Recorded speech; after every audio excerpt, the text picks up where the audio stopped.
man? What is up? Cowboys Nation, boy Mike Tag here. Kelly had an emergency, family emergency, so you know my man Greg always is going to step up in the cave, being part of the family, so he is here. We're going to get this show rolling, so if you guys are getting going, hit that like, subscribe, share as you guys are rolling in. Definitely appreciate it. We talked a little bit about Carolina. You know, your boy was in Carolina, had a great time. We're not going to dig too much of that. You got to put that crap behind you. That was embarrassing. So we're not going to get too much into it. But Greg, just real quick, what was your kind of thoughts on that game? Straight disappointment. Disappointment down to the core. Because Rico Dowdle said, buckle up. And damn it, he came in there and did exactly what he said he was going to do. No, he did. I was ready to jump off. I was ready to take a right turn off the exit and just jump off that damn cliff and just move on and figure out what the hell's going to happen next. So, you know, that's the way I felt. I know Cuts felt that way too. It was just crazy. But we're going to move forward, and we're going to change it the show up a little bit. We're going to get into this rivalry, and those of you guys who followed the cave, you guys know last year was a tough year, you know, and sometimes you guys know my mouth gets the best of me. But there's one thing about me I don't do. I don't write checks my ass can't cash. So I was on this Washington radio show, and I was telling Washington, you pump the brakes, you're excited about their season, all this, that. And some guy called in. His name was Paulie, called in after. And he was, you know, he took a shot at me telling me about pumping the brakes. And, you know, I respected that. I loved it. And so I messaged those guys. I said, hey, man, when I get on again, hopefully you'll bring him on. And then I call in, and we're kind of yapping and going back and forth. And so I told him his team's not going to make the playoffs. And I said, if they make the playoffs, you can have my club seats to the game next season when Washington comes to town. And that way you could watch the beating in person. And lo and behold, Washington makes the playoffs. They make a nice run. I mean, can't hate on him for that. And so I reached out to him, and he's got to collect that debt. So he's going out there this weekend. So I said nothing better than to bring my man in, bring Paulie into the cave one more time. Washington Commander fan. How you doing, brother, man? You ready to get to AT&T? You got to live it up life, man. You got to live it up good. You and your pops are going to have a good time in some cushioned seats, 30-yard line, enjoying the game on the visitor side. So I hooked you up good. So how you feeling, man? Hell to the W, man. I'm feeling burgundy and gold good, man. What you talking about, man? I appreciate you, though, man. Thank you. And thank you for being a stand-up guy. You know what I mean? This is real cool of you, man. My pops told me to tell you thank you, too, man. Yeah, we appreciate that, man. You know what I mean? Have a good time, man. I got a smile on my face now. Hopefully Sunday night I'll be leaving with a smile also. Well, looking at this game, I'm going to be honest with you. I'm going to give you my observations. And I was at the game in Carolina, and I just was beside myself, you know, and I got to stay true to my word. Is I said, if the Cowboys want to be taken seriously, they got to go into Carolina, a team they're better than, and they need to go beat them. Enough of this Jekyll and Hyde playing down to your competition. They lay an egg, they lose it. Defense is terrible. And so I'm thinking, man, we're in trouble. And then I'm watching these games play out. Obviously, you watch Philly lose. And then I'm watching Monday night. I'm watching Washington, Chicago, and like it's a sloppy game. You know, Washington's not looking so good. They fumbled, you know, the last minute. Chicago gets a field goal. And now I'm thinking, like, man, they're 3-3. You know, Philly's 4-2. We're 2-3-1. This Sunday, you got a couple desperate teams that need to get a win. So, I mean, what's the mindset of Washington right now going into this season? Because I think had they beat Chicago, I think a lot of people would be looking at things differently. But now it's like both these teams, they need that W. Listen, I'm going to say this. Hopefully there's a difference between the fan base and the actual team and organization, because we still pissed off about Monday night. You listen to any Washington station, we still yelling about that bullshit that happened on Monday night, man. Because it wasn't just, you know, it's almost, we're consistent at being inconsistent. The only thing that we're consistent at this season is getting off the slow starts. That's it. And beating up on bad teams. We got 3 wins against bad teams and 3 losses against, you know, solid teams. And you got, at this point, you got to say the Bears are a solid team. You know, they got weapons. Yeah. You know what I mean? They got weapons. So, I mean, Dallas week hasn't really hit us yet. Usually that on Monday, we play the Cowboys. On Sunday is a week long full of spit and vinegar and venom. And, we're going to kick y'all ass. But I think tomorrow we'll see how it goes. But definitely, man, this is a big game. I mean, it's almost like we in playoff mode in week 7. Because like I said to y'all earlier, man, backstage, we done lost 3 conference games already. So we got to start putting together some wins, and it has to start on Sunday. If not, we can kind of, we're gonna be hustling backwards, and that's never a good thing to be trying to chase teams. Yeah, and not even chasing teams in your own division, but chasing teams in the conference. Like you never want to do that. Yeah. No. Yeah. And Greg, what is it? What's your observation, right? Washington, I mean, to me, a lot of Philly fans get pissed off because I tell them Washington, Dallas that's the rivalry of the NFC East. I mean, that's the biggest rivalry historically. When both teams are, especially where they're at now, it's going to mean a lot. There's going to be it's going to be feisty. It's going to be bitter. It's going to be nasty. It's going to be everything in between. What's your thoughts, Greg, on this game coming in? Well, I know it's going to be everything that is packed up to be, because both teams are desperate, just like Paulie said. And the only edge I give us in this game, I say only edge, because if we were playing in Washington, I think it'd be a little bit different. But we playing at home. Now, first of all, Paulie, them club seats, because anytime I go, I get club seats. Bro, you're going to love them club seats. Those club seats are off the chain. Just make sure when you go in the area where you go into the stadium where the club seats are, so that when you get in there, they hand you your towel and all that stuff. Your Dallas towel when you go sit down, because I know you're gonna be taking the Dallas towel back home with you, bro. And it ain't gonna be a souvenir because we lost. It's gonna be one of those. I think I'll convert. I'm gonna take the towel. I'm gonna take the towel to the bathroom. That's the only place that towel going, brother. I stepped into that. But what I'm looking at is this week, all 53 men on the roster showed up for practice, and only a couple of them had limited practice. All 53 showed up. Turpin's gonna be there. CD's gonna be playing. Shamar Jones gonna be. Shamar is a bright light nobody saw coming, and he's finally gonna be on the field. The linebacker's off the chain. He's gonna be ready. The only one that we're gonna be missing, of course, is Overshown, which we got a couple of weeks to wait on. But Dallas is gonna play this game. After all the smoke we caught this week, Dallas is going to play this game, like you said, like this is our bowl game, our Super Bowl, because we have to have this game. We can't lose this game in Arlington against Washington when both teams right now suspect on defense. And when I say shootout, you damn sure can expect a shootout, because the last match we had with them, I think it was last year in Dallas, Jaden went out. And then Mariota came in for that last drive. And if it wasn't for that last drive, for some reason he got a spunk in him and drove downfield and beat us, we win that game. This is going to be a little different, because both teams are going to light it up on the scoreboard. That's guaranteed. It's going to be up to who defense going to be happening Sunday. I don't think. Who makes the defensive play that stops it?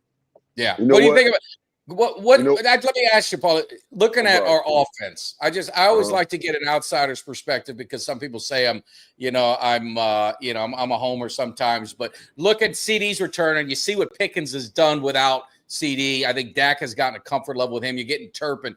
I mean, how are you guys feeling you could stop this offense? Can you, or is it just going to be matching touchdown for touchdown, point for point? All right, now listen. What did I tell you about a month ago when you had me up here and your son was agreeing with me? I said the problem with the Cowboys is y'all refuse to run the ball, right? Well, lo and behold, y'all are committed to the running game this year. Yeah. You committed to the running game this year. And that's what's opened up your entire offense. So I think for both of us, both teams, the key to the game is going to be able to stop the run and run the football. That's the only way both of our teams will be able to contain the other team, is make the team one-dimensional. And in saying that, Dak is playing some hell of a football this year.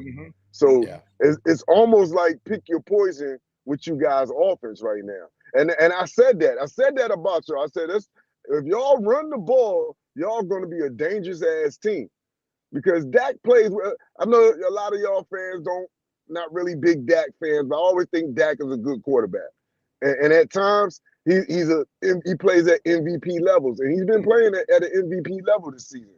You know, so for me, the key is stop the run and be able to run the ball and to keep the opposing team's offense off the field. Time of possession.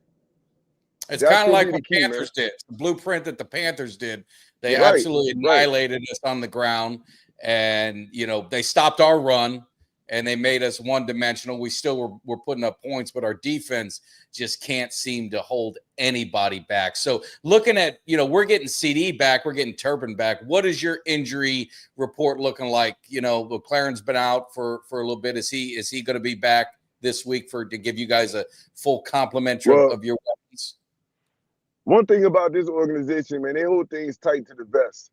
Quinn said it was looking up and looking good for Terry McLaurin coming back, and also our starting right guard, Cosme. And to me, Cosme is more important than McLaurin. I love McLaurin. We need that deep threat, but Wiley was getting his ass handed to him these last 2 games in the middle. He's really a tackle that he's a veteran enough to play the guard position. But like I said, these last 2 games, he was getting pushed around.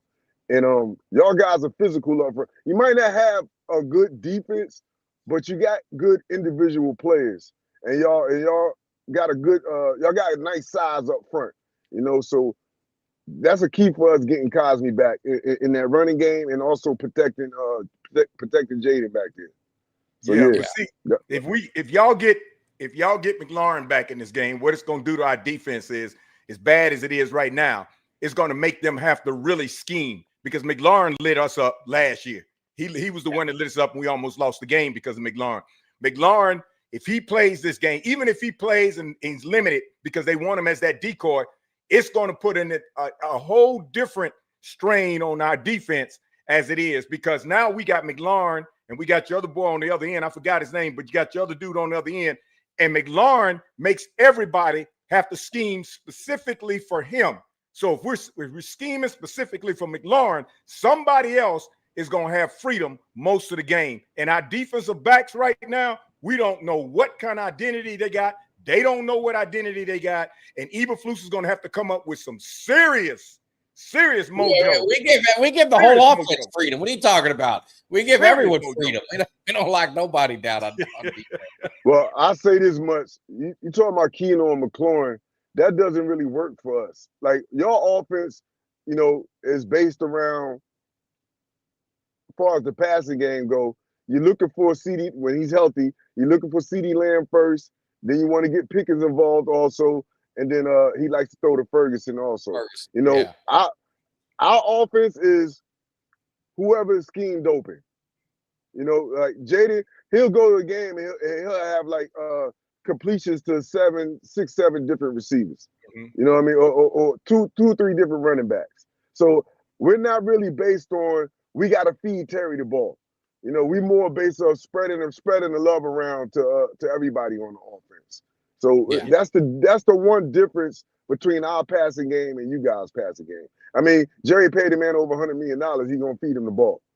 You know what I mean? Pickens want to get $100 million deal, so he gonna want the ball. But so that's the difference. After Pickens' performance this last game, I guarantee you, when CD comes in, Dak gonna want to get the ball to CD, of course, but he know what Pickens can do. He know how Pickens is a little bit more of an acrobat when it comes to getting the ball versus that finesse that CD got. And I guarantee you, Pickens, based on what he was doing last week, Pickens gonna be his #1 receiver at first until he started moving in on CD and getting CD back warmed up. But Pickens, if Pickens has a good day, it's gonna be a long ride for them Commanders. But then, like I said, when y'all get the ball, that's when I'm gonna be biting toenails, fingernails. I'm gonna be chewing on spoons, everything else, because our defensive backs scare me to death. And that's what my biggest concern is. So hopefully, because we playing at home, hopefully, because this is a big game, highlighted game, at the early part of the season where both teams really needed, coming off the loss they came off of, that Dallas would lay it all on the field at home and get this one, albeit tight. Yeah. Well, I got a super chat here. Let me give my man Chris love. Our D has given up 32 points a game. So bad, I just say we just go for it. Go for it on 4th down unless we're backed up inside the 35-yard line. I mean, it's getting to that point where the other team's going to score anyway. But let me ask you something outside of the rivalry. I'm just curious. Scheme or talent? Scheme players. Like I'm hearing a lot of people giving Eberflus a lot of heat, and I get it. He deserves it. But I'm thinking, in my mind, just being a football fan, you've had 3 coordinators 3 years. You've had the core guys that have been here the 3 years. The defense has sucked for 3 years. Is there a point where it might be the players, or do you think it's still coaching, or both? Maybe it's. I mean, listen. To me personally, I think there's a balance with that. You know what I mean? If you got the talent, you got to know how to use the talent you have. You got to play to your strengths. You saying you're weak in the secondary. That's what you're saying. So that means don't put them guys in positions to where they one-on-one. Don't put them out there on the island by themselves. And give them some help over top. If you don't have a pass rush, man, you're gonna have to bring the blitz. I mean, and that's our problem with our defense. Like, I don't think our coordinator Joe Witt, y'all guy, I don't think he doesn't know how to play to the strengths of the defense. And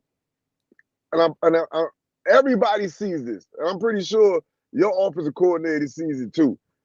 It's time for Bobby Wagner to retire. Yeah. Man, he got cement feet right now, man. He can't move. He can't run sideline to sideline. If you want to run between the guards, he can tackle you there. But you see that on Monday night with the Bears. They tried running up the middle. We would stop it. We would shut that down. And they like, you know what? Hold on. Let's make the man move a little bit. And they started pitching the ball to the outside. And then lo and behold, you know what I mean? Boom. The last drive they had on Swift, they gave him the pitch, 30 yards, untouched. And you look, Bobby Wagner is pulling the hamstring behind everybody. He's old, so our thing is you got to play to the strength of your team. And at this point, you got to make some personnel changes too. Can't be scared to you can't live off of people's resumes, man. It's what you're doing out there on play to play.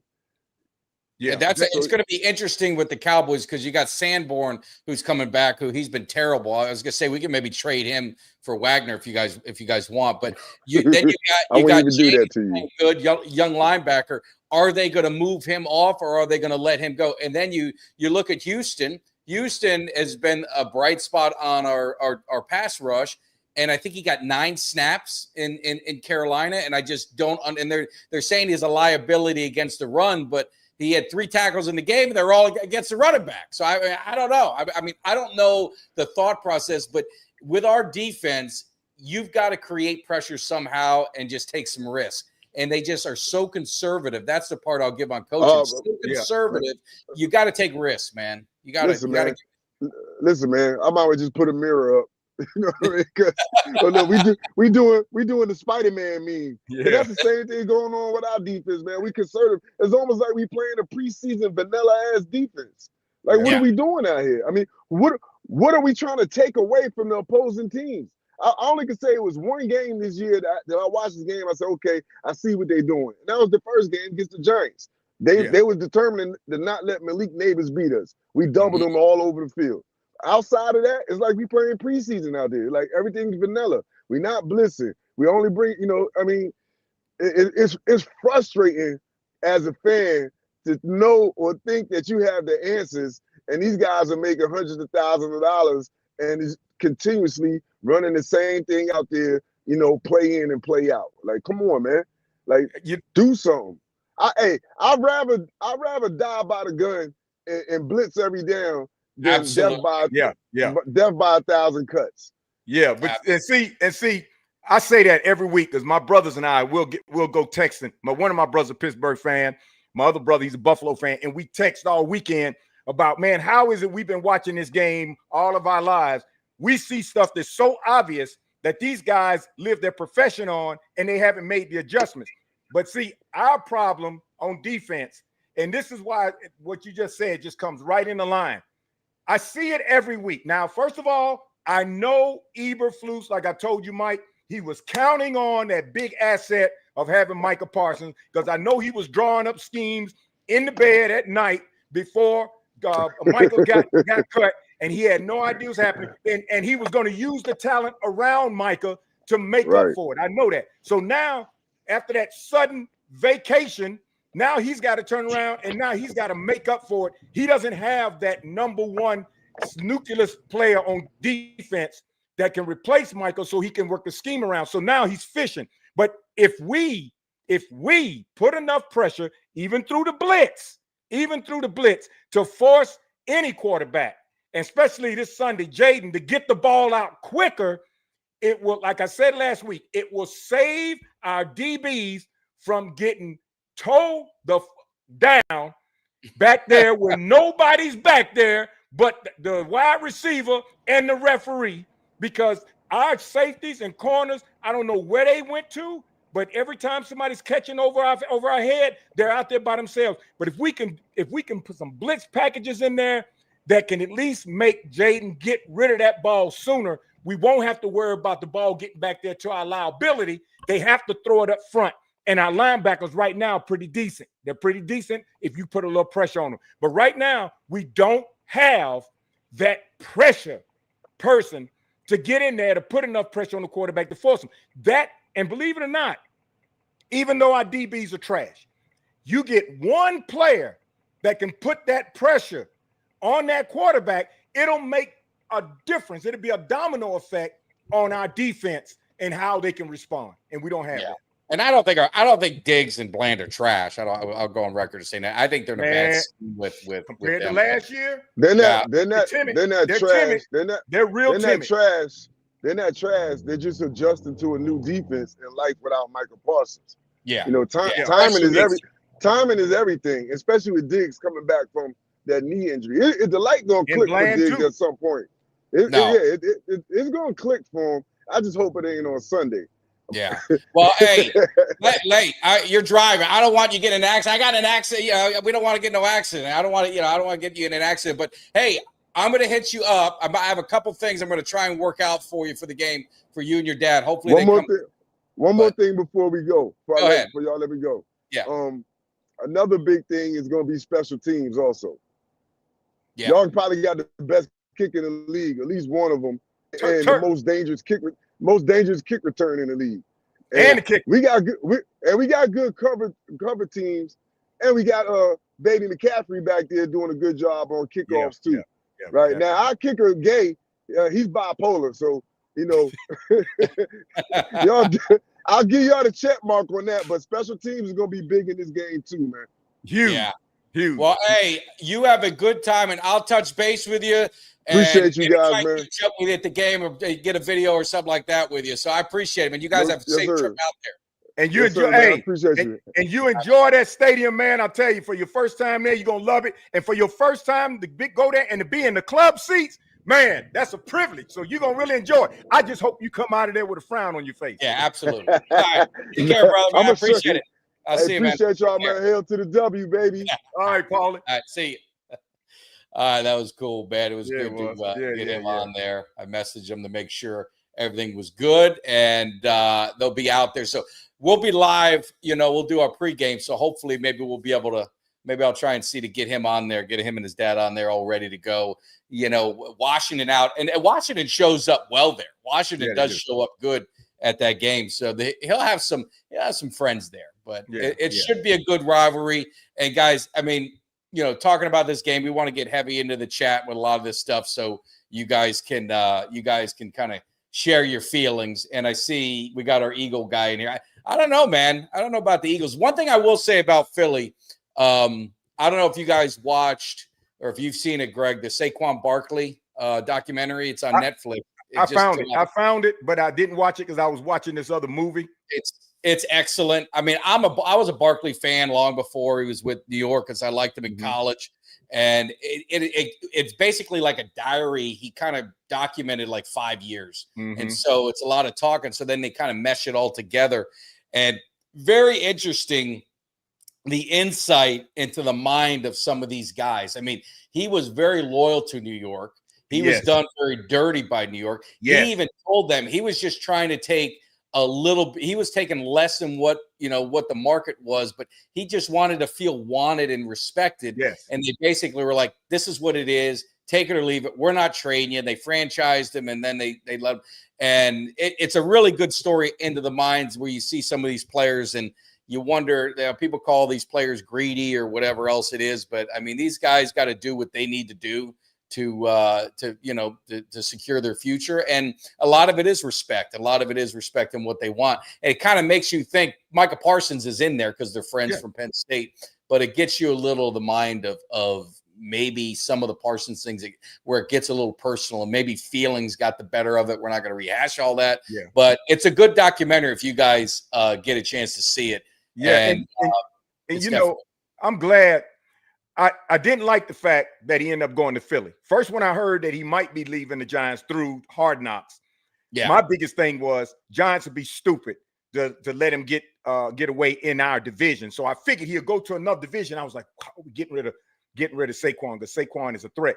But when I found out he was going to Philly, what really sticks to me, and this is why I'm so glad for him, what really sticks to me is how that new general manager was so arrogant on Hard Knocks. Yeah. And talked about, and then just didn't even show the man the respect that he deserves from being there so long. Just talk to him nonchalant on the phone, like almost cold, like you can get the hell on. And Barkley, the whole time, he was so just, you can see hear the loyalty and sincerity in him. He really wanted to be respected. He really wanted to be a Giant for life. And the way they did him, but I'll never forget how that owner walked out that general manager's office when he said, sure would be a shame if he goes to one of our rivals. And not only did he go to a rival, he excelled. They win a Super Bowl, and forever in the day, that general manager will have to look in the mirror and see a pile of shit in his face for doing that. I don't want to spoil stuff. There's a lot more audio from the GM that you guys didn't see in Hard Knocks. Because again, this goes back a couple years, and then obviously with the owner, there's some audio there, and then Saquon had a text that he was going to send out, and you see it. He was writing it because about around when he was going to get tagged. It's really good. It's about an hour and a half, hour 40 minutes. I love documentaries just in general. So, but it was a good one. I watched that one and the John Candy. John Candy was another one I watched a few days ago. He was one of my favorite actors back in the day growing up. Of course, everything with John Candy. So those are some TV things for you. So let's talk football. We want to get you guys in the chat involved because we need to figure this thing out. So you're looking at the Cowboys, and I was hoping Kelly was going to be on, but I am glad Greg's on. But Kelly has been a little hard on the Cowboys, rightfully so. Basically saying season's over and this and that. But with the offense that this Cowboys team has, I don't think they're ever going to be out of it. Now, I don't know how I don't know how the wins and losses are going to go. I think they're going to beat some teams they shouldn't. They'll probably lose. It's last man with the ball unless this defense does something. But when you got Dak Prescott, CeeDee Lamb coming back, Turpin coming back, George Pickens, you kind of see what he's doing. Javonte Williams, you see what he's doing. Jake Ferguson is looking like the Jake Ferguson, right? Pre the year before with the injuries. The offensive line overall has played very well, and you're getting guys back. They've got what we like to call, old school Greg, a puncher's chance always because of that. So what is your thoughts of this team moving forward? Do you have any hope, and you guys in the chat, and we'll love your opinion too, in the defense getting any better? Or is this, guys, this is what we're going to deal with? It's going to be shootouts, and we just gotta strap it up and just light up the scoreboard and hope we can score more. Well, another big asset we got on there who's coming into his own too is Flournoy. Flournoy is really coming into his own. So we got that one. But here's what I think that teams in the NFL are doing, looking at us as. They're looking at us when they come up on the schedule and they're saying, look, in order to beat Dallas, we're going to have to score at least 35, maybe close to 40 points, period, because they're going to match it. So we're going to focus most of our effort on offense against their poor defense. We're going to be playing. We're going to have some offensive schemes. Some defensive schemes for them. but we know Dallas is going to get theirs. Our biggest asset we need to focus on is how do we put up more points than Dallas? How do we score 35 points a game? Because if we're not scoring 35 points, Dallas is probably going to beat us. And if we focus on their defense, focus on the pass game over the head of the linebackers, and allow our quarterback to get some time, then we can be successful. I'm just hoping, because Mike, I thought about this long and hard this weekend. Our team remind me of the Miami Hurricanes last year, where Cam Ward would put up all these points, and it looks like we seemingly got this, and then our defense just laid an egg all the way up to the Syracuse game, laid an egg, and we're like that now. I mean, it's almost an identical situation, and we never did get it right last year with the Canes, and we didn't get it right with Dallas last year. And we still got the same players, a few more key nuggets that are kind of new coming in their own. I'm just hoping somewhere in the next few games, something clicks. And when that clicks, it's either we get something or somebody that's able to scheme and put a little more pressure on their quarterbacks to force them to get the ball out quicker, so our backs won't have to respond as much. And if we come up with a scheme like that, if that's what they're thinking in practice, we got to find a way somehow to get a little more pressure on them, because no matter how much talent we got back there, it's just not working. Then if they can come up with that we see it, they see it, I think our chances will be better. So I can just only hope that something clicks on the defensive side to make that happen. But our offense, with all the weapons we got, shouldn't have a problem scoring 30-something points. No. And I mean, that's a thing. And Andrew, they just got to, all these teams, I mean, I would ask you, and I'd ask anybody that says the Cowboys season's over. Give me the 7 teams in the NFC that you are so fearful of that you think Cowboys have no chances to get in the playoffs. Name them. I just named 7. I could name maybe 3 that I think, all right, yeah, they're better. All right, 3. But all of them are losing. I mean, Philly lost to the Giants. You know what I'm saying? Green Bay has looked like shit. I mean, let's just be honest. The last 2 games, they've looked terrible. I mean, yeah, they beat the Bengals, but Joe Flacco was the quarterback, and they were struggling with him. You know, Detroit loses to Kansas City, who just got beat by Jacksonville. You know, there's no dominant teams. There's just, the Falcons, they go beat Buffalo, and a few weeks ago, they get shut out by the Panthers. They couldn't score a point. And I give Paulie credit because we talked about it. I think it was before we went on. This year, more than any, and it could be the AFC too, it's an any given Sunday league this year. I mean, you can't predict any. The only thing I know is Uncle Cheech is the only one I know predicting stuff, because he's hitting his upsets. He's hitting all this stuff like crazy at a crazy rate. But all kidding aside, you could go to the AFC. Who the hell scares you in the AFC? The Buffalo Bills just lost to the Falcons. You know what I mean? Yep. The New England Patriots are leading the division. The Broncos they scored 13 points against the one of the worst teams in the league in the Jets, an ugly game.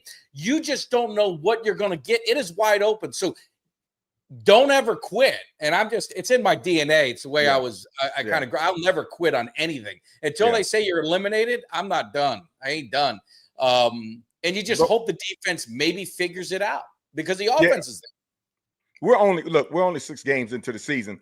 And a lot of Dallas people, they're thinking the season's over because they're thinking about how we started last year, and they see kind of the same old, but we're still early. A lot of things that happen. There's 2 teams out there that come to mind right away that are playing competitive, even though they got a loss. And that's number 1, the Bucks. The Bucks are playing. The Bucks are playing. Absolutely. The Bucks are playing one of those seasons like the Lions played the season the Lions went to the NFC Championship. The Bucks and Baker, and no joke. And then the 49ers, even without Purdy, Mac Jones has let me tell you, the performance Mac Jones is putting up right now is going to land him as a starter with somebody next year, probably. Mac Jones is debuting for somebody else for next year. He won't be a backup with the 49ers. He is playing good ball. That's based because of the 49ers defense is still playing good. But those two teams are two teams right now that I see are, whether they have a loss or not, they're playing good and consistent, and everybody's all in. Everybody else on both sides of the division of the conferences, they anointed Green Bay early. They anointed Buffalo early. They anointed Baltimore early. And look where they're at right now. And Pittsburgh is barely holding up. They're holding up with Grandpa over there. So they're playing the kind of ball in the trenches that Pittsburgh's known for, but they haven't played their best ball yet. So it's so early right now that if we make just a few little adjustments on defense and our offense is playing naturally fine, and Dak is so relaxed and even keel out there. It's almost like Dak is in a different universe out there because nothing is shaking him or rattling him, and he's having the performance of his lifetime. And that's what we need out of Dak. And when you don't hear the haters talking about Dak, you know that's good for the Cowboys. So yeah, it's early. It's early, and folks, don't jump ship yet. It's just early. And Andrew, no dominant teams. The toughest remaining schedule. By what standard? And really the whole NFC on paper has the toughest schedule. But let's go through it. I mean, it's going off last year's numbers. Do the Commanders scare you? Yes or no, Greg? I want to run these. No, they don't scare me. They don't scare me, no. Do the Broncos have our number. That's the one that scares me, but Broncos are the Broncos. Yeah. Cardinals, do they scare you? Nope, especially right the way they play. Do the Raiders scare you? Nope. Do the Eagles playing in Dallas, that team that you're seeing right now, scare you? That'll be a win. Did you the Chiefs playing the way they're playing right now at home? We got them Thanksgiving. Do they scare you? They don't scare me, but if they keep playing the way they play with the Lions, it means something clicked and they got their stuff back together. Fair enough. On the road against Detroit, problem. I'll give right. That's probably going to be a problem. Vikings at home. Do they scare you? 14 no, they don't scare me. They don't scare me at home. Okay. The Chargers, the cardiac Chargers who've looked like shit the last few games. You're playing them at home. Do they scare you? Nope. And they were anointed too, and we got their number at home. Then you got Washington and the Giants division games. Do they scare you? Neither one of them. And the Giants they got a little confidence, but they don't scare me either. Okay. So none of these teams scare me. Now, can they all beat us? Sure, they can all beat us. But, I mean, everyone's talking about this schedule like we have some murderous schedule. Yeah, it looks murderous on paper because Minnesota won 14 games last year. Detroit won 14 games last year. Kansas City won 14 games last year. The Philadelphia Eagles won 14 games last year. They ain't the same team as last year. None of them.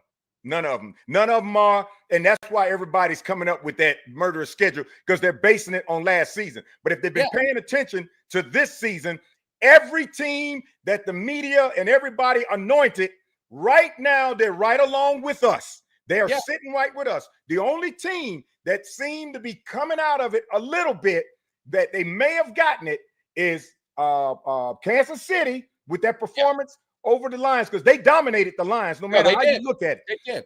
Kansas City and Baker Mayfield and Tampa Bay on a whole different level.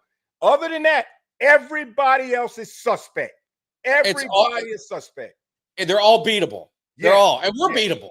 I see you, Andrew. Yeah, shit. I went to the Panthers. I thought we'd win. I thought we'd beat Chicago, but we didn't. What do you want me to say? But all these teams are beatable. The Dallas Cowboys, I'll give the Bears one, and with CD going out, maybe the Cowboys have been in every game and they've been shootouts pretty much. And it's come down to the last possession.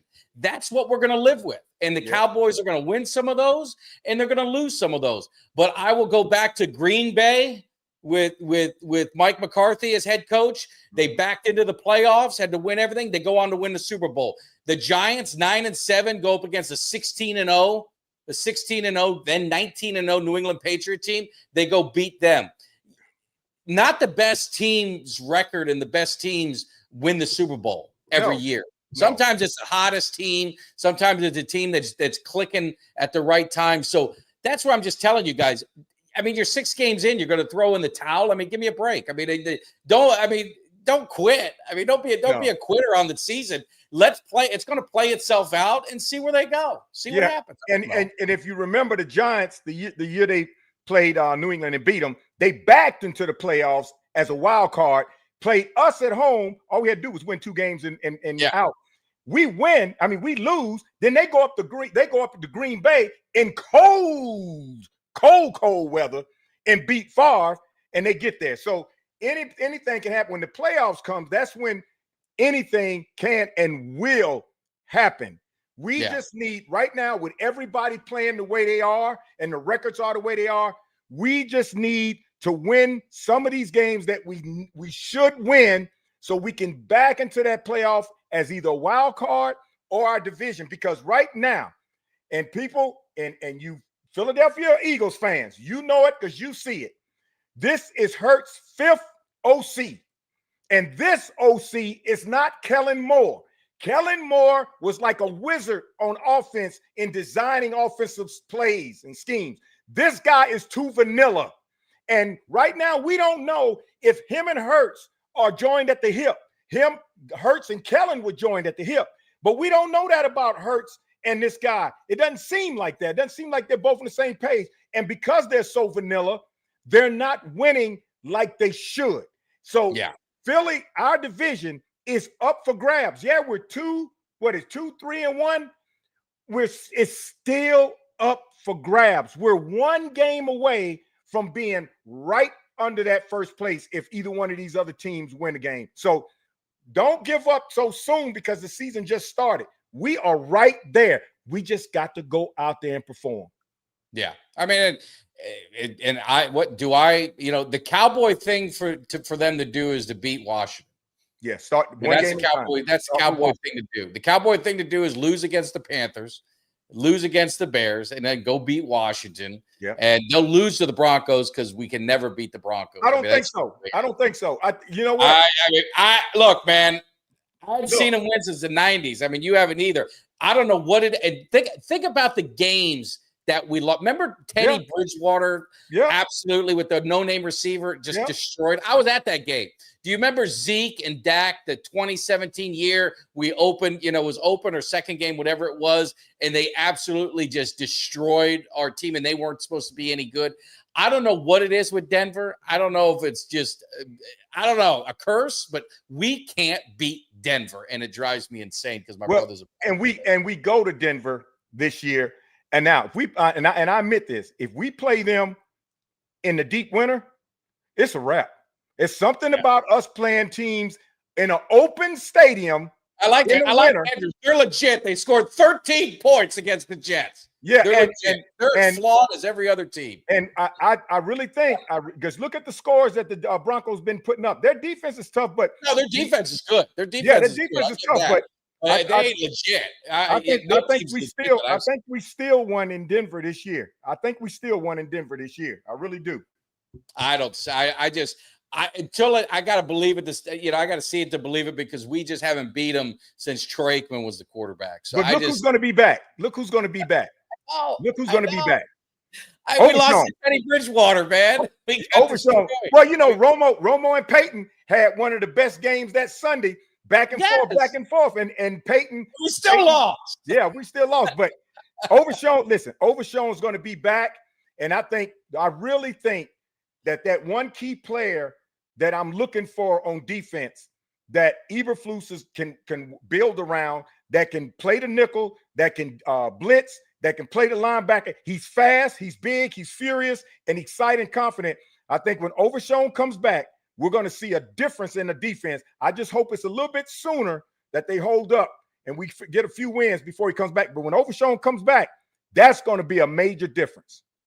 I mean, I'm not looking at him to be the savior. I'm not looking at him to be the savior. I'm hoping he is. Hey, SoCal, was I drunk? Because didn't we play the Jets? We only gave up 22. Don't be talking all that noise. We only gave up like 22 points. And that's garbage points. They got garbage points at the end. Those were garbage points we gave up. We played the Jets. Yeah. Check yourself. We played the Jets. Jets. We dropped 30-something, 40 points on them, whatever the hell it was. We didn't drop 13 on them. I know one thing. My Philadelphia friends up in D.C., my Air Force buddy, they called me, And as soon as they call, every time I know they call, and when I answer the phone, I say, "Caw," when they got their butt whooped. And I said, yeah, man, I don't hear you and Pauline in the background doing a lot of screaming today. I said, y'all, and he's like, yeah, man, we looking, I don't know, our team looks scary this year. They don't seem like they know who they are. They don't, and they're almost starting to implode. If they ever let AJ Brown get on a real tear in that locker room, it's a wrap for Philly. I think they're on the verge of imploding. I mean, their offense, I don't know that a lot. When you see, like, I always look at the body language, and if you watch the body language with Hurts and with Brown to each other, and you're seeing Devontae, who's usually pretty quiet, you kind of seeing him. It's something's up there, and I don't know if it's a coordinator. I don't know what their deal is. I don't unlike some people who watch Cowboys. I don't watch any Philly stuff, so I don't know the ins and outs. I watch obviously if they're playing on Sunday and we're not, and it's right. A Sunday night game or it's the best game to watch. I'll turn it on, but I don't know the ins and outs of Philly. But just looking at the body language, it just doesn't. Something just doesn't seem to be. It gives me shades of McNabb and T.O. Remember, like that end when it got really bad. Yeah, it kind of gives me those vibes. But we got our own problems, and it's the defensive problems. So looking at this defense, and we talked a little bit about it with Paulie. We had Paulie on, who's a Washington fan, and he said it's like looking in the mirror. Like our teams are, kind of mirror images of each other with some of the issues and some of the things us fans bitch about. But you just like. What is holding them back from risk? And what I mean by that is like, why aren't they blitzing more? Why you got to create pressure? Because, and this is where I know our back end is, especially in our safety side, has been trouble. But if your quarterback has all day to throw, I mean, you and I watched him play, and he's probably the greatest ever in my eyes, Deion Sanders. Deion Sanders can only cover someone so long. I mean, if you get no pressure. And you saw what Bryce Young was able to do. They didn't harass him hardly at all. I mean, anyone's going to be able to make plays. So why aren't they taking risk and just try and send people and just see what happens? I mean, what do you got to lose at this point? Mike, every season, I don't care what it is, I sit back and I question myself. I said, am I seeing something that I'm not seeing? Because it's so obvious to me that if we blitz, put somebody in the nickel, and then we blitz more often to get that extra body in there to make the quarterback get the ball out sooner, we won't have to worry about those guys back there getting burnt. And every week I'm sitting there thinking, what is it that they see that I don't see when I got a bird's eye view and I can see it all, and it's the same thing over and over. And every team we played this season, every team, quarterback has had time back there to find anybody. A receiver knows where he's going. A defensive back does not. And if you give that quarterback enough time, the best defensive back will not be able to cover him. That's why you have to have pressure on the quarterback to force him to try to force those balls out there to give the DBs an opportunity to get turnovers. And that's what happened when we played, when what's his name? When Bland and Diggs got those interceptions. Yeah. We had pressure on quarterbacks, which forced them to get rid of that ball soon. And remember, most of those interceptions that Bland and Diggs got, they weren't in the backfield of the defensive backs. They were just behind the linebackers, or even parallel to them, because the quarterback had to get the ball out quick. And I don't know what it is Eberflus is looking at every week, because the first couple of weeks I said, okay, I blame Jerry because he took the man away from him that he was going to scheme around.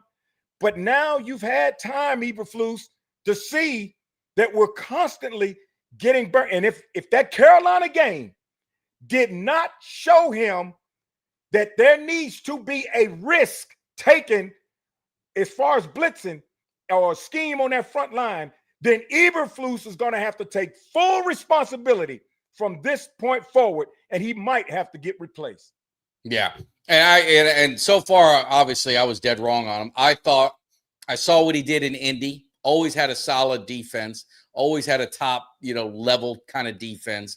In Chicago, he wasn't really the defensive coordinator. He was a head coach, but Yes. I mean, he did take the defense was worst run defense to best within a year, in one of those seasons. So, I mean, he has a track record of success, but it is shades of Mike Nolan. And I don't know if it's, Mike Nolan, again, you had the COVID, but made things too complicated and just not playing to the strength of what you have.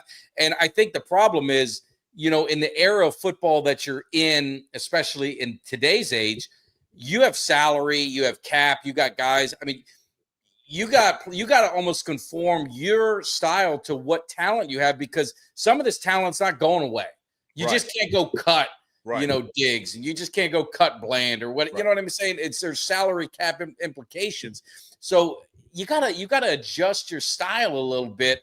And it seems like he's putting a square peg in a round hole or whatever, but it doesn't seem to be working. And I'm not in the locker room. I don't proclaim to be some expert or anything like that, but it's like, dude, I could see it. I mean, and that's why I'm like you. I question myself. I was like, well, I must be looking at something wrong, because if I'm seeing it, they obviously got to see it. But I was with Andrew's point, like, I was saying this in the Panther game. Just blitz and let them score. If they score, so what? If they score in 2 minutes, we got more time for the ball.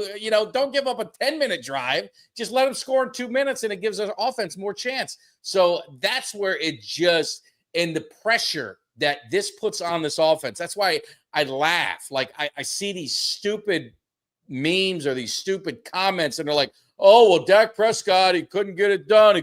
I mean, you're expecting this guy to be perfect. Every drive, he's got to be perfect. No mistakes, no drop nothing, no bad reads. He has to be perfect. He is the first quarterback in NFL history to go a 3-game stretch and have 11 or more touchdowns, no interceptions, and have a losing record. Yeah, in those 3 games. It's like, it doesn't make sense. Like, they've got to change something on defense. The problems are going to continue. Carson's coming back. Maybe that helps a little bit, but he's not rushing a passer. They don't have any more pass rushers. No one else is coming back. So they're going to have to create the pass rush. And Mike, you have to consider the fans out there that still are blaming Dak. You have to consider. And if they take it personal, they take it personal. You have to consider, these aren't folks that look at the game and study the game. These are folks, they are lazy viewers that watch the game, and they all know, well, I don't really pay attention to what's going on, so I'm just going to blame the quarterback, Dak, every time. So they're not putting a lot of thought into why they blame Dak. They just know he's the lowest hanging fruit, so they blame Dak. But if Shamar, the linebacker, number 50, Lamar James, Florida. If they blitz that guy, let me tell you, that guy did not play for almost 5 games. Ever since that guy started playing, he's been lights out. Blitz him, and see what kind of impact it makes. Because when you say blitz them, and if they score, they score. That's if we're on the 20. If they're on the 20. If they're further back and we blitz them, I don't see them burning us unless they realize we're blitzing and they just throw a Hail Mary up there. But blitz Shamar, blitz them, or blitz Kalen, blitz somebody, because you know what's going to happen if you give the quarterback time. So go ahead and blitz and see how it turns out. And they might find out, this is making them get the ball out sooner. And if we have to do it all game, we do it all game. Go remember the Titans on it. You blitz all day. Do it all game, and it works. But when I see that, and I think one of Eberflus's problems is, I don't think Eberflus has ever gotten over his exit from Chicago and how bad that was. And now he's trying to go back to be the Eberflus he used to be as a defensive coordinator before, when that's all he was.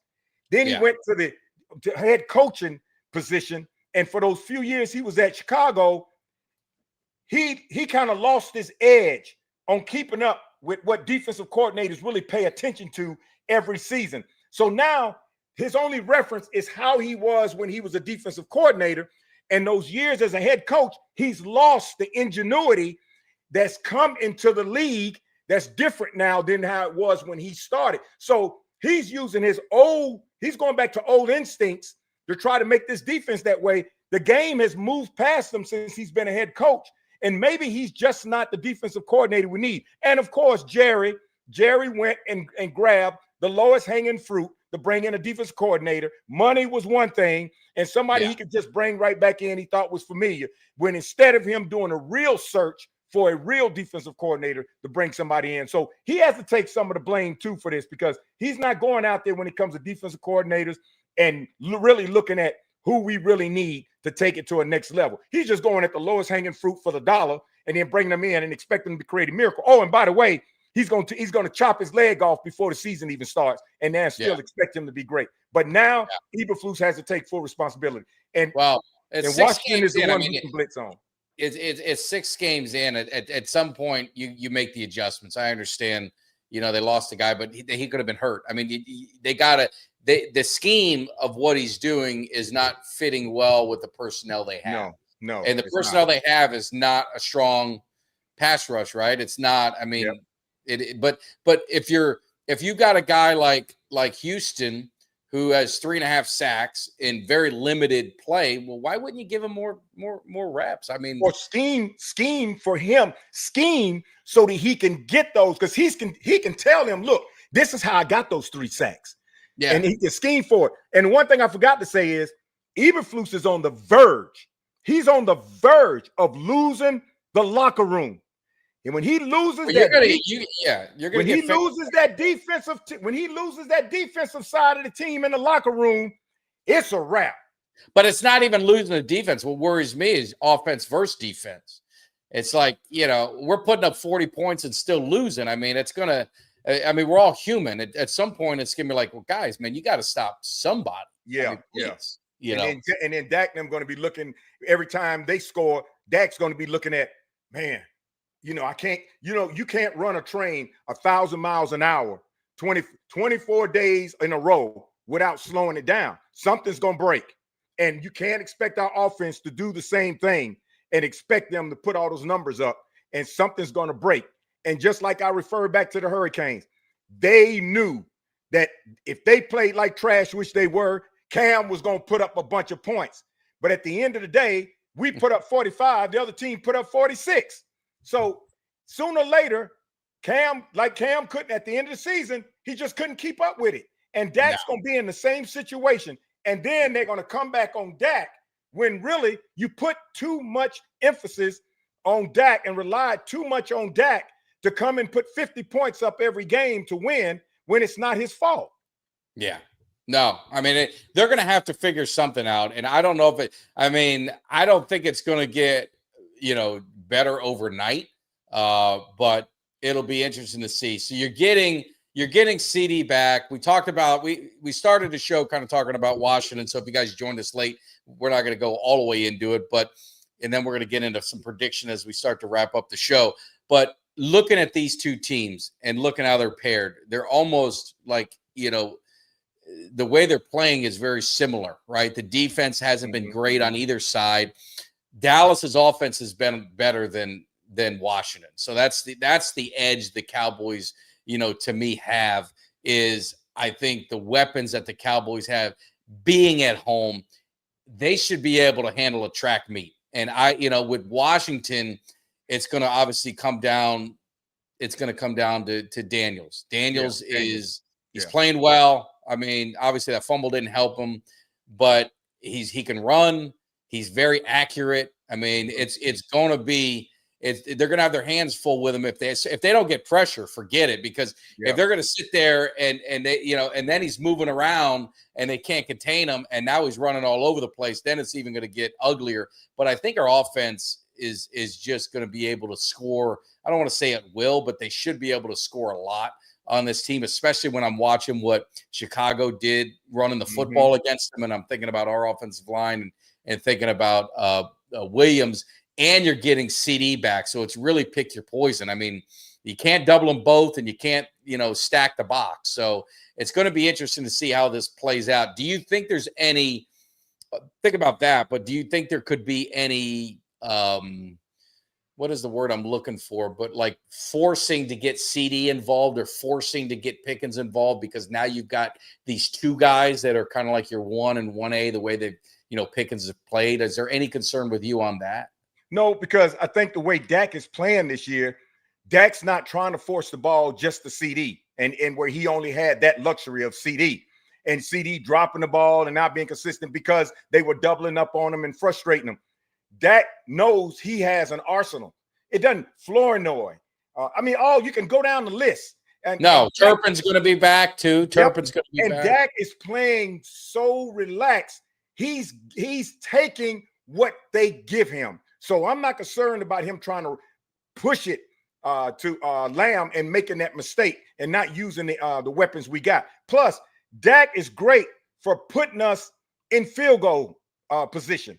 And we got the best field goal kicker in the NFL. So we know as long as we get over the 50-yard line, and if things get shady, he's going to kick a field goal and we're going to score probably 8 out of 10 times we take that ball down the field. And then you got Turpin coming back on punt return, because Cropper did the best he could be on punt return, but he's not Turpin.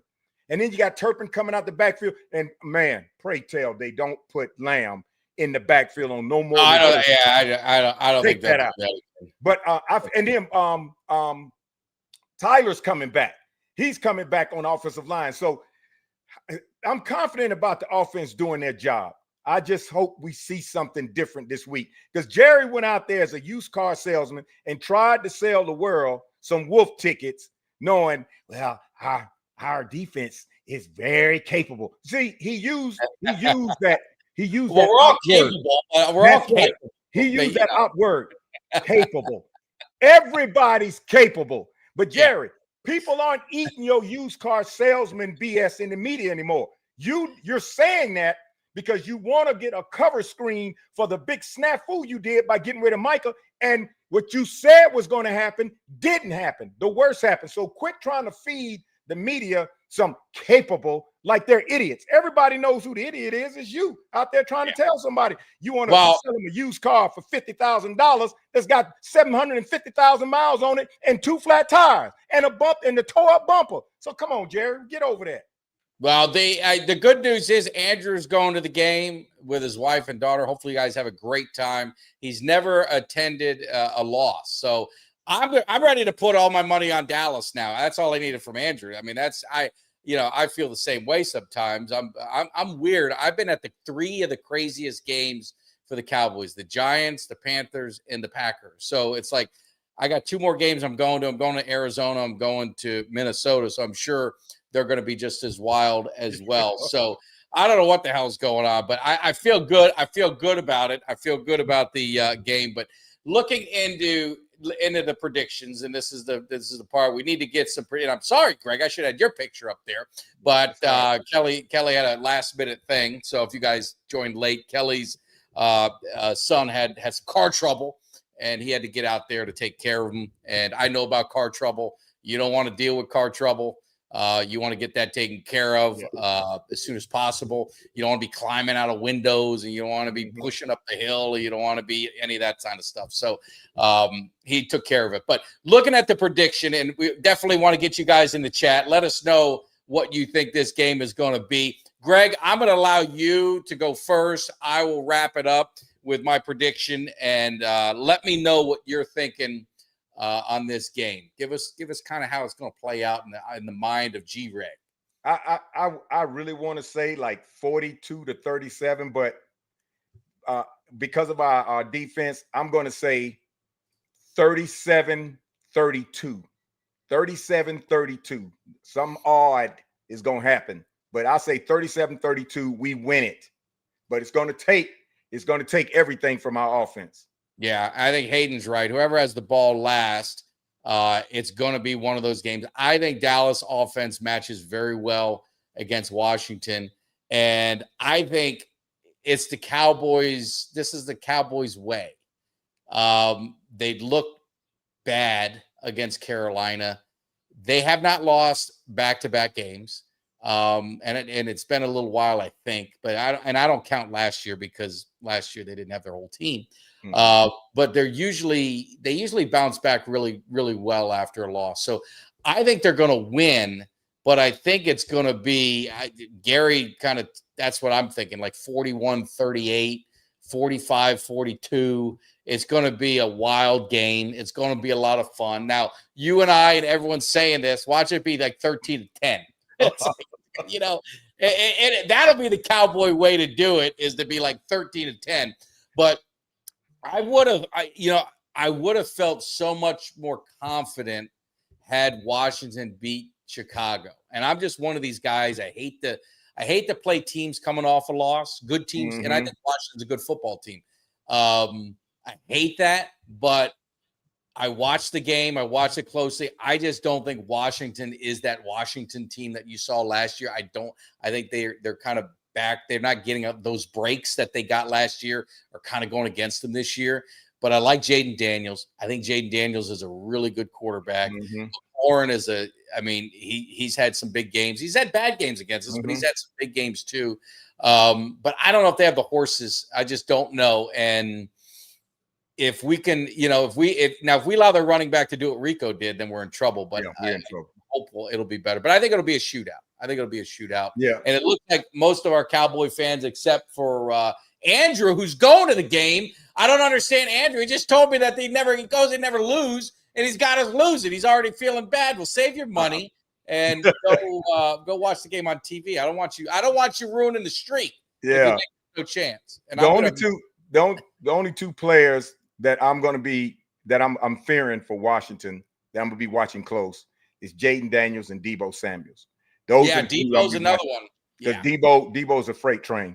And he's had big games against Dallas when he was with San Francisco. And when he catches the ball either on a jet sweep or he catches the ball under the linebackers, he has a tendency of breaking some backs and getting at least those extra yards. And so those are the two I'm really concerned about. McLaurin is McLaurin, but Deebo and Jaden Daniels, if they hook up a lot, it's going to be a long day. Yeah, no, absolutely. So, well, have fun, Andrew. Well, hey, man, you got season tickets and you don't go to enough games. How do you guys how have you never seen them lose? You didn't go to a game last year? They lost every damn game I went to. I was like, I'm not going to these games no more. Last year was pathetic. It was like, and I had for several years. I got lucky. I mean, I haven't watched them. I hadn't watched them lose a game in Arlington until last year, the Baltimore game. And I just knew we had that game and I was like, the mojo is broken. No. Oh, it's his wife and daughter. He's not going. So if they win, I don't want you going to another game, Andrew. How about that? I want you to keep your ass at home and watch it on TV. Yeah. I don't want none of this stuff. But yeah, in Philly, I think Gary said it, that's probably a straight up prediction, right? 24-10. I don't think Philly has any offense. Their defenses look like shit the last few games. So probably Minnesota will get that victory. And then this NFC could be even just tighter and tighter. This East is I think it's just going to be a dogfight, and it's going to be interesting. But definitely over 300 of you guys hanging in the cave. Make sure you hit that like. Make sure you hit that subscribe and share. I don't say it enough. We're approaching 5,000 subscribers, which is a big feat for us. We're organic. I don't have all the neat tricks to kind of help us out. I don't do enough videos, I guess, too. But we just surpassed 675,000 views, which I think is pretty cool. That's pretty cool on YouTube. So we got a little acknowledgement that we're getting close to 1 million, which should be a lot of fun. So definitely appreciate all the love. Greg, are you now that I got you, I don't need a text you. Are you good for pregame on Sunday? Are we good? Yeah, absolutely. And folks, remember, the best game we played this season, we lost by 3. We played Philly in Philly. And if not for Miles Sanders fumbling that ball on the 5 and Lamb dropping those 3 passes, we win handedly. Yeah. We basically dominated that game. They had to catch up to us. That was the best game we played all season, Philly, and we almost beat them, and we lost by mistakes, not because Philly beat us. So we're still in there. We just to that whatever that was we had when we played Philly, we got to get back to that. Hey, we got a lot of football left, man. So we're going to see you Sunday. Greg and I do the Sunday show, so make sure you guys be looking for it. Always fun hanging out with you guys in the morning. And then also Cuts by Jones. Where's he at? Right there. There it is. Cuts by Jones. Make sure you show some love to Cuts. Get that. He's doing some great cuts, doing some great things. And then the Cowboys watch party, again, Levon, Texas. The next one's going to be for Denver. It's going to be Denver, and I don't know the names yet. I do know if the names are, if either one of the names are who is going to be there, then your boy is going to, if I have to walk to Texas, I'll be walking there because I'm not going to miss it. I already got clearance from the wife because I'm going up to the cabin on the 21st. We're going to go up for the week. And I said, we're supposed to get back Sunday before the game, but if this happens, your boy's going to be going, I'm going to have to detour to Atlanta or something. But anyway, I appreciate it. Make sure you guys hit that subscribe. More importantly, hit that thumbs up on the way out if you didn't already. If you're watching us on Facebook or YouTube, make sure you come over and hit that subscribe. And remember, and everybody, we've been talking about it, and I told Mike I wanted to be on the crusade about it. Our man, Ed Too Tall Jones, is a finalist in the senior category for the Hall of Fame. Let's just hope he gets selected out of that finalist group. Overdue and well-deserved. And you guys go look at his numbers and what he did. But really, more importantly, if you grew up in the 80s, 70s, there was Ed Too Tall Jones was bigger than football. You can't talk about the NFL without Ed Too Tall Jones. He not only was a dominant defensive end, he was on different strokes. He was on other shows. He was on movies. He was at all. He talked to Arnold off the ledge when he was going to jump off the high school building or whatever the hell he was. He was just larger than life. I mean, he was too tall. All you got to do is say too tall to anybody. It's like Hulk Hogan. If you just say too tall, they know who you're talking about. So it's long overdue. He is one of the longest tenured Cowboys players in history. How he's not in the Ring of Honor is even more, more upsetting. But anyway, we appreciate it. We will see you guys out at the hopefully in the pregame show. And again, the watch party at Boyd Farm in Levon, Texas. Make sure you guys check it out. I'll see you guys. Take care. Have a good one. See you. Give me somebody that's hungry. Give me somebody that's hungry. I need somebody.